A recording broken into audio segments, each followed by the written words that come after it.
This? This is George. He's been vibing with Assetto Corsa for a while now, just chilling with his controller.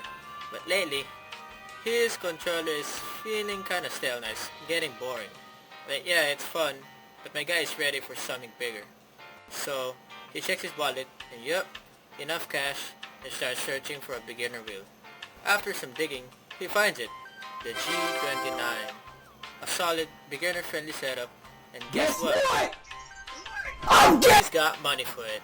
So he drives to the store, sees the wheel chilling there, grabs it, goes to the cashier, buys it. Hey, where'd you get that?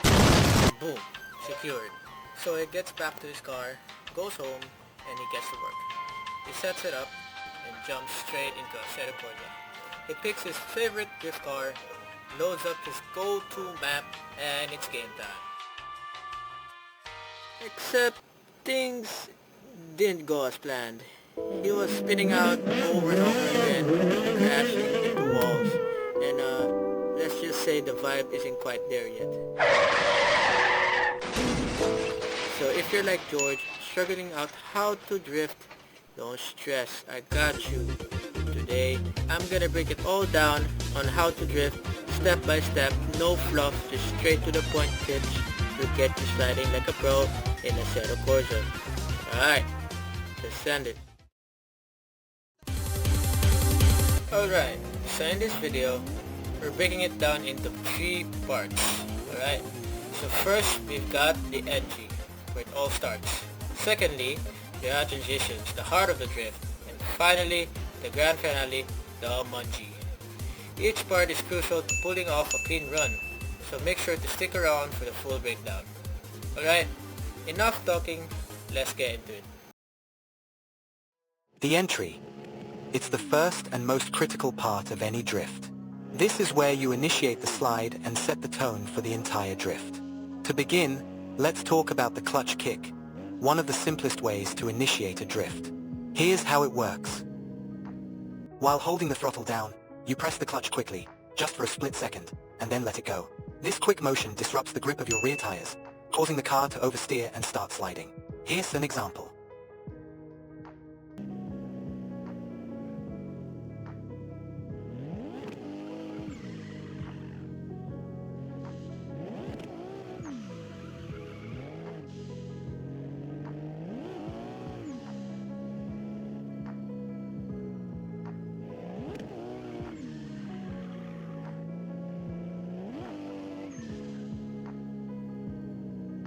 Now that you know how to clutch kick, the next step is learning how to catch and maintain the drift. This is where things get a bit tricky, as you'll need to balance your throttle input, steering angle, and counter steer to keep the car under control while sliding. Here's how you do it. First, you clutch kick, like we discussed earlier, and as expected, the car begins to oversteer. At this point, what you need to do is, let go of gas just a bit. Loosen your grip on the steering wheel just a bit. You'll notice the wheel starts to spin on its own. This is called counter steering. Counter steering is when the front wheels automatically adjust to oppose the slide, helping you maintain control. Once the steering wheel starts moving, don't fight it. Let it do its thing for a moment. Now, here's the key part. Let off the throttle slightly. The goal is to wait for the car to slide into a specific angle. Basically, the sweet spot where the drift feels stable. A trick to help you judge this is to watch the front tires. When they turn towards the opposite direction you're turning, then that's your cue. Now comes the maintenance phase. To keep the drift going, you need to steer in the direction you want the car to go. For example, if you want to turn right, as in this clip, you'll lightly steer toward the right. If the car starts to feel like it's straightening out, apply more gas and steer slightly more in the direction of the turn. It's all about fine-tuning. Too much throttle, and you'll spin. Too little, and the drift dies. And that's how you catch and maintain a drift. Here's an example.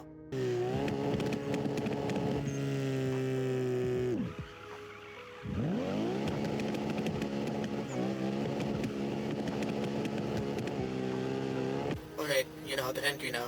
Now let's go with transitions.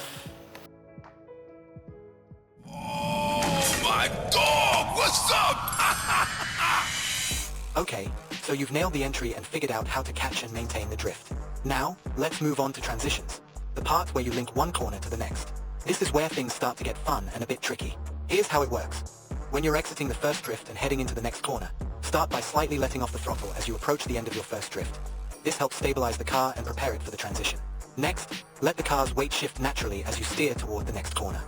As the car begins sliding into the next drift, ease back on the throttle to keep the momentum flowing. And remember, countersteering is your best friend here. Stay loose on the wheel and let it move naturally. And that's it. Transitions are all about timing and feel. Now, let's see it in action.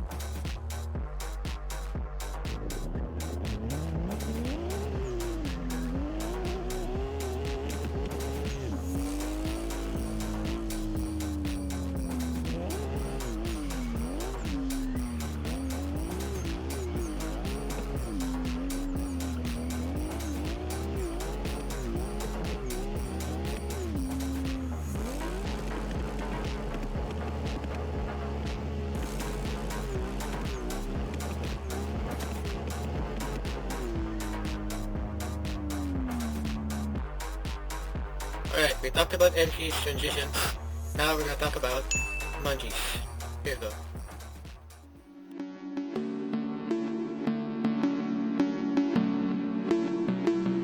Alright, so you've got the entry and transitions down. But now let's talk about mungie. It's that side-to-side drift you see when cars sway left and right in a straight line. It looks cool, but it's also useful for keeping momentum and setting up for corners. Here's how you do it. First clutch kick or handbrake pull, and of course, the car starts to oversteer. Now let the wheel move naturally and guide it gently. Once the car starts to do an entry on the straights, maintain it for a bit. A trick here is to watch the edge of the track.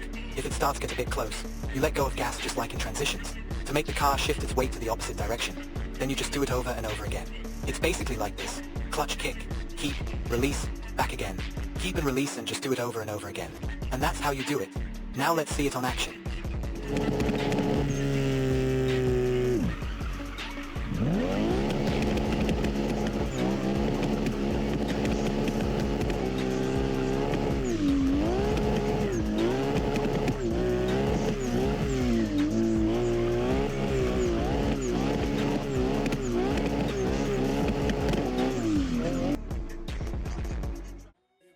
Alright, and that's a wrap.